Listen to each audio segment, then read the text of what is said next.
Hello बच्चों, हम लोगों ने एसिड बेस एंड सॉल्ट की ऑलमोस्ट सारे टॉपिक्स को कंप्लीट कर चुके हैं। आई होप कि आप लोगों को समझ में आया होगा। तो चलिए आज हम लोग 2024 में आया हुआ कुछ क्वेश्चन को डिस्कस करते हैं, किस तरह का क्वेश्चन हमारा इस चैप्टर से आता है। तो देखिए बच्चों, एक क्वेश्चन है, an aqua solution of a salt turn blue litmus to red. एक एक्वा सॉल्यूशन है सॉल्ट का, वो क्या कर रहा है, ब्लू लिटमस टू रेड, यानी कि लिटमस पेपर में जब जा रहा है तो ब्लू टू रेड जा रहा है। तो सबसे पहले चेक करना है कि वो सॉल्ट है कैसा, एसिडिक सॉल्ट है कि बेसिक सॉल्ट है। तो एसिडिक सॉल्ट है कि बेसिक सॉल्ट है, ये चेक करने के लिए आपको पॉइंट दे दिया है कि blue litmus to red. Blue से किस में जा रहा है, ब्लू से जा रहा है रेड में। आपको मैंने लिटमस पेपर का एक मेथड दिया है याद करने के लिए, एक ट्रिक दिया है, वो याद करने के लिए दिया था कि अनिल, जो बच्चे नहीं देखे हैं वो शॉर्ट्स वीडियो में जाके देखें। मैंने इंडिकेटर्स के बारे में सारे शॉर्ट वीडियो डाले हैं, उस पर आप जाके देख सकते हो।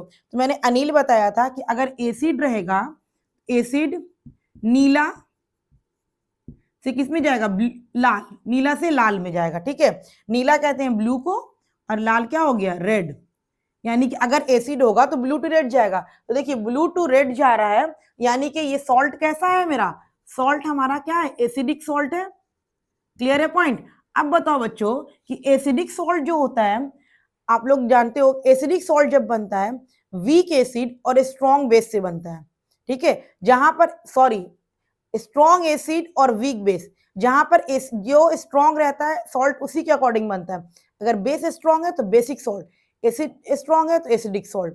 तो यहाँ पर हम लोग को कैसा सॉल्ट मिल रहा है, एसिडिक सॉल्ट मिल रहा है, यानी कि एसिड जो है स्ट्रॉन्ग होनी चाहिए। चलो बच्चों चेक करते हैं। देखिए ACNO3 नाइट्रिक एसिड स्ट्रॉन्ग है, लेकिन यहाँ पर स्ट्रॉन्ग बेस भी है। सोडियम हाइड्रोक्साइड हमारा स्ट्रॉन्ग बेस है। स्ट्रॉन्ग एसिड और स्ट्रॉन्ग बेस बनेगा तो हमारा क्या बनता है, न्यूट्रल सॉल्ट बनता है। ठीक है, तो ये तो ऑप्शन हमारा नहीं हुआ। बी ऑप्शन है हमारा sulphuric acid and sodium hydroxide. इसमें भी आप देखिए स्ट्रॉन्ग एसिड और स्ट्रॉन्ग बेस है। Sodium hydroxide sorry potassium hydroxide भी हमारा क्या होता है, स्ट्रॉन्ग बेस होता है, क्योंकि पोटेशियम क्या होती है, strong metal, sorry reactivity series में पोटेशियम क्या है, बहुत रिएक्टिव मेटल है, तो इसका सॉल्ट क्या है, स्ट्रॉन्ग बेस है। तो ये भी ऑप्शन हमारा नहीं हुआ। यहां बच्चों देखो कि वीक एसिड का यूज किया गया, स्ट्रॉन्ग बेस और वीक एसिड है। अगर इसके अकॉर्डिंग सॉल्ट बनेगा तो बेसिक सॉल्ट बनेगा। ठीक है, हम लोग को क्या देख चेक करना है, एसिडिक सॉल्ट चेक करना है। तो ये भी ऑप्शन हमारा खत्म हो गया। अब यहाँ देखो बच्चों HCl and ammonia, ammonium hydroxide, यहाँ पर स्ट्रॉन्ग एसिड है और वीक बेस है, यानी कि इससे जो सॉल्ट बनेगा हमारा, वो हमारा बनेगा एसिडिक सॉल्ट। तो देख लो बच्चों किस तरीके से क्वेश्चन आता है, क्वेश्चन में ही आपको सारा हिंट्स दिया हुआ है। सबसे कोई भी एक एक्वस सॉल्यूशन ऑफ सॉल्ट, एक सॉल्ट का एक्वस सॉल्यूशन है, वो क्या कर रहा है, वो turn blue litmus to red, वो क्या कर रहा है, ब्लू से रेड में जा रहा है। तो ब्लू से रेड में जाने के लिए आपको चेक करना पड़ेगा कि पहले उसका सॉल्ट है कैसा। ठीक है, मैंने आपको लिटमस का एक ट्रिक बताया है शॉर्ट में, आप जाकर के देख लो। मैंने अनिल बताया था कि एसिड रहेगा तो नीला से लाल जाता है, नीला ब्लू टू रेड जाता है। तो मैंने चेक कर लिया कि ओ, यानी कि ये सॉल्ट जो मेरा एसिडिक बनेगा। तब मैंने ऑप्शन से डिस्कस किया कि कौन से ऑप्शन में एसिडिक सॉल्ट होने के लिए स्ट्रॉन्ग एसिड और वीक बेस होना चाहिए। तो हमने स्ट्रॉन्ग एसिड और वीक बेस को फाइंड आउट कर लिया। इस तरीके से इतना आसान आसान क्वेश्चन पूछता है, क्वेश्चन में ही सारा हिंट्स दिया रहता है, आंसर क्वेश्चन में ही रहता है, अगर आपको समझ में आया तो। ठीक है, तो चलो बच्चों ये था एक क्वेश्चन। नेक्स्ट क्वेश्चन हम लोग डिस्कस करते हैं।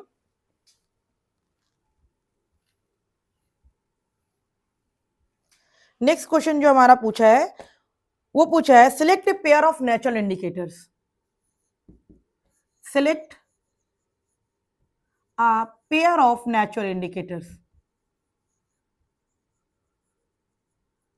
नेचुरल इंडिकेटर्स, ये हमारा क्वेश्चन है। Select a pair of natural indicators, किसमें सुनना है, litmus and methyl orange, B option दिया है हमारा turmeric and litmus, C option है हमारा phenolphthalein and methyl orange,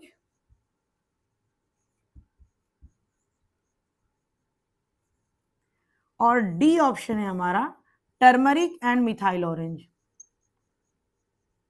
turmeric and methyl orange.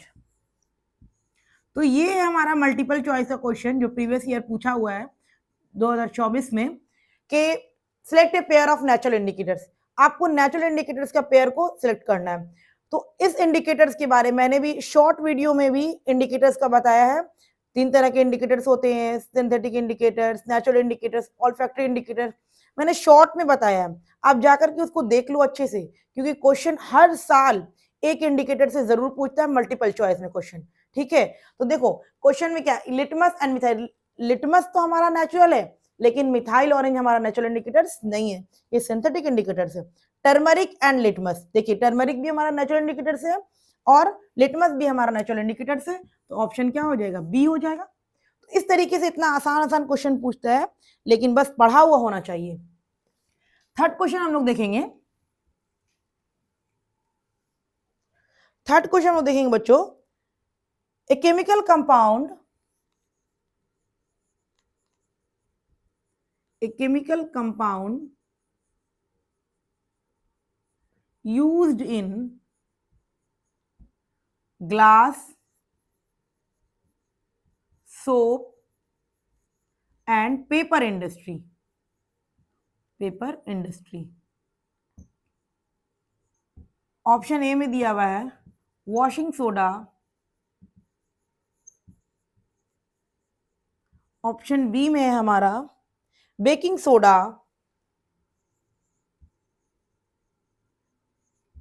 Baking soda, option C में है हमारा ब्लीचिंग पाउडर, ब्लीचिंग पाउडर, और ऑप्शन डी में है हमारा कॉमन सॉल्ट। देखो बच्चों, यहाँ ये जो क्वेश्चन हमारा आया है ये क्या है, यूजेस से आया है। मैंने कहा था आपको कि यूजेस जो है डायरेक्टली नहीं पूछता है कि what is the uses of washing soda, what is the uses of baking soda, right use of baking soda, इस तरीके से क्वेश्चन नहीं पूछ रहा है। ठीक है, क्वेश्चन क्या करता है, यूजेस से क्वेश्चन बना लेता है। जैसे देखो यहाँ मैंने क्वेश्चन बनाया था, मैंने वॉशिंग सोडा का यूजेस आपको बताया था, तो उसने बताया था कि washing soda is use in glass paper industry. देखिए वहीं से क्वेश्चन उठाया हुआ है, सिंपल सा क्वेश्चन उठाया है, बिल्कुल भी सिंपल सा क्वेश्चन उठाया है। बस आपको देखना है ग्लास में, ग्लास से अगर आपको याद होगा कि आप लेबोरेटरीज में जाते हो, लेबोरेटरीज में जाते हो, आप फ्लास्क, बीकर, जो टेस्ट ट्यूब दिखता है, उसके पीछे आप देखोगे बोरोन सिलिकेट लिखा रहता है। बोरोन सिलिकेट जो बच्चों होता है, ये बोरोन डेरिवेटिव से आता है। अब बोरोन डेरिवेटिव कहाँ किसका बना होता है, वॉशिंग सोडा का बना हुआ होता है। तो ये आपको ग्लास से यहाँ पर दिख जाएगा, किसका ऑप्शन होगा, वॉशिंग सोडा। तो इस तरीके से क्वेश्चन यूजेस से उठाता है। मल्टीपल चॉइस का क्वेश्चन इस तरह से ही पूछता है, बहुत आसान रहता है। बस आपको कंसेप्ट क्लियर होना चाहिए, हर चीज का कंसेप्ट अगर क्लियर होगा आप फुल मार्क्स उठा करके आओगे। चलो नेक्स्ट क्वेश्चन हम लोग देखते हैं।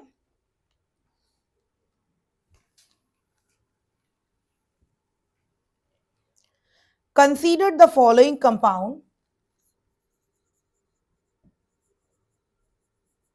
consider the following compound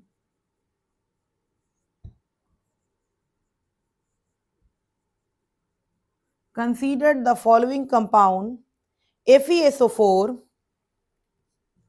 FeSO4,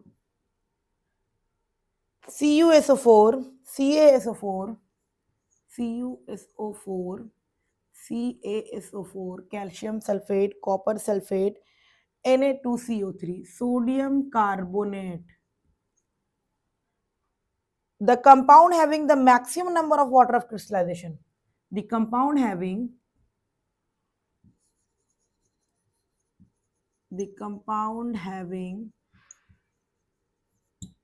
maximum number of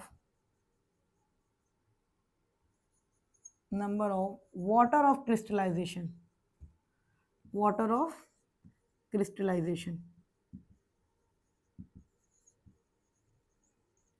Crystallization. In its crystal,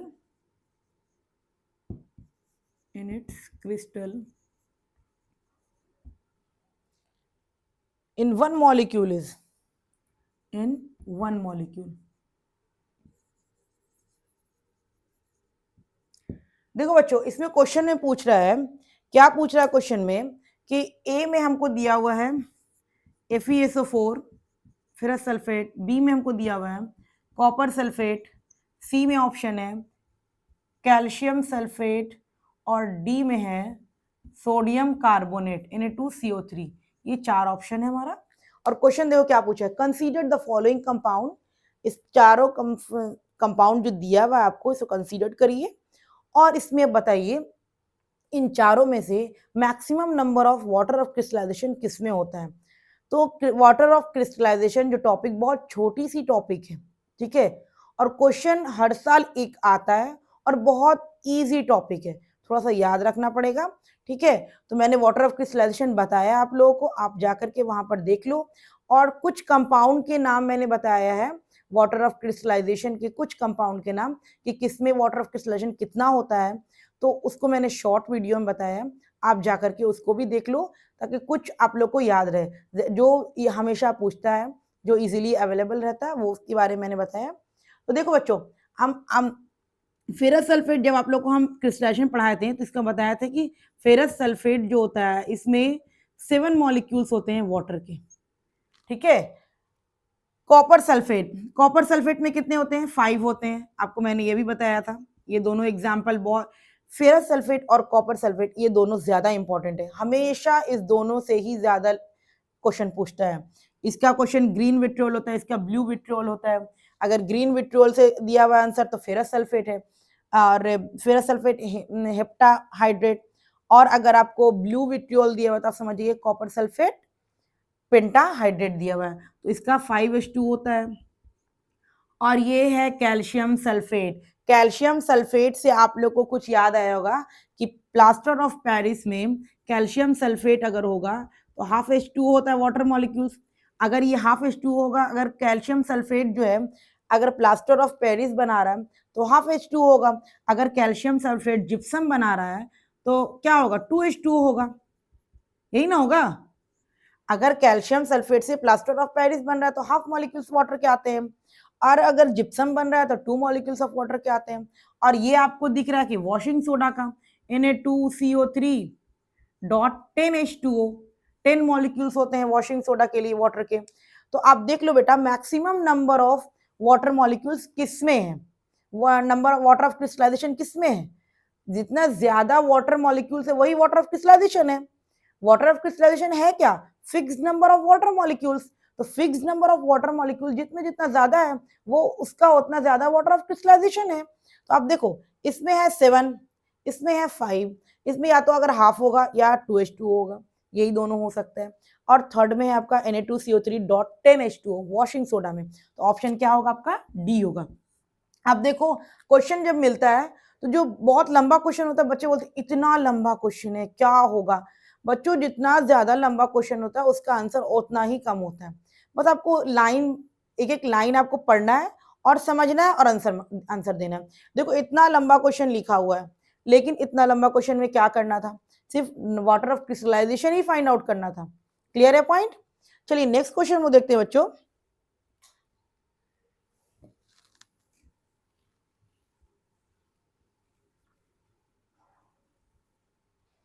An aqueous solution of sodium chloride, aqueous solution of sodium chloride, sodium chloride,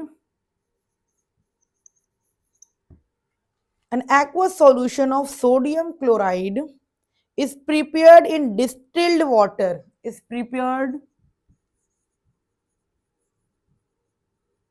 in distilled water, distilled water, ठीक है। The pH of this solution is, the pH of this solution is, pH पूछ रहा है। Option A में हमारा दिया हुआ है 6, ऑप्शन बी है हमारा 8, ऑप्शन सी है हमारा 7 और ऑप्शन डी है हमारा 3। क्या होगा आंसर बच्चों, an aqueous solution of sodium chloride is prepared in distil water, distil water में प्रिपेयर किया गया, the pH of this solution is, तो उसका पीएच क्या हो जाएगा, तो पीएच हमारा क्या हो जाएगा, 7 हो जाएगा। तो इस तरीके से कुछ क्वेश्चन 2024 में पूछा गया है। तो आप लोगों को मैंने बताया कि इस तरीके का क्वेश्चन जब भी पूछे आप लोग को एकदम इजीली सॉल्व करना है और घबराना नहीं है, ठीक है। क्वेश्चन देख लो कितना आसान आता है बच्चों। तो आपको मैंने जितना भी शॉर्ट वीडियो में डाला इंडिकेटर्स के बारे में, वाटर ऑफ क्रिस्टलाइजेशन का कुछ नाम बताया है, तो वो सब देख करके जाना। शॉर्ट वीडियो 1 मिनट 2 मिनट लगेगा देखने में, देख लेना फिर जाना, ताकि आपका एग्जाम में फुल मार्क्स आ जाए।